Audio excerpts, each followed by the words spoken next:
ouverture du sommet UE-Union africaine à Bruxelles avec la participation du Maroc.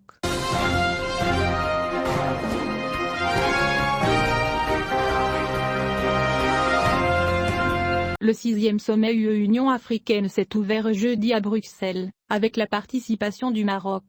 La délégation marocaine participant au sommet est conduite par le ministre des Affaires étrangères, de la coopération africaine et des Marocains de l'étranger, Nassé Bourita. Si ce sommet constituera, pour la partie européenne, l'occasion de jeter les bases d'un partenariat renouvelé et approfondi avec l'Union africaine, le Maroc confirmera par sa présence qualitative, appuyée par le leadership du roi Mohammed V, son engagement politique au plus haut niveau, qui s'inscrit dans la vision royale d'une Afrique prospère, libérée et capable de prendre son destin en main. Outre la participation marocaine très active à différents niveaux, gouvernemental, secteur privé et organisations non gouvernementales, en préparation de ce sommet, la coprésidence marocaine de la table ronde qui se tiendra vendredi sur l'éducation, la culture, la formation professionnelle, migration et mobilité, est l'indice d'une confiance renouvelée dans le statut dont jouit le royaume, grâce à la direction royale, de la part de ses frères africains, de ses amis et partenaires européens.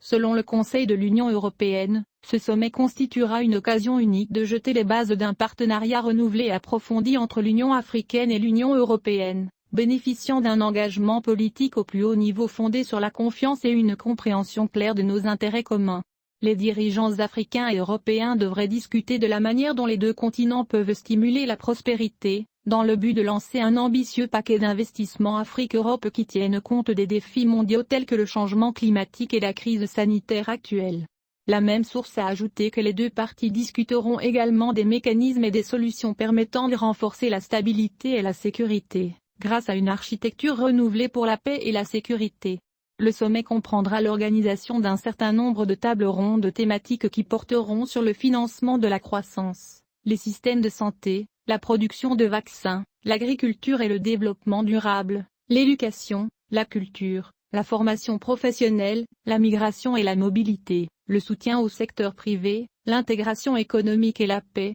la sécurité et la gouvernance, et enfin le changement climatique, la transition énergétique, la connectivité, les infrastructures numériques et les transports. À l'issue de ce sommet, une déclaration conjointe sur une vision commune pour 2030 sera adoptée. Il est à noter que le 5e sommet entre l'Union européenne et l'Union africaine s'est tenu les 29 et 30 novembre 2017 à Abidjan. À cette occasion, les dirigeants de l'Union européenne et de l'Union africaine ont adopté une déclaration conjointe définissant les priorités communes du partenariat entre l'Union européenne et l'Afrique dans 4 domaines stratégiques: perspectives économiques pour la jeunesse, paix et sécurité, mobilité et migration, et coopération dans le domaine de la gouvernance.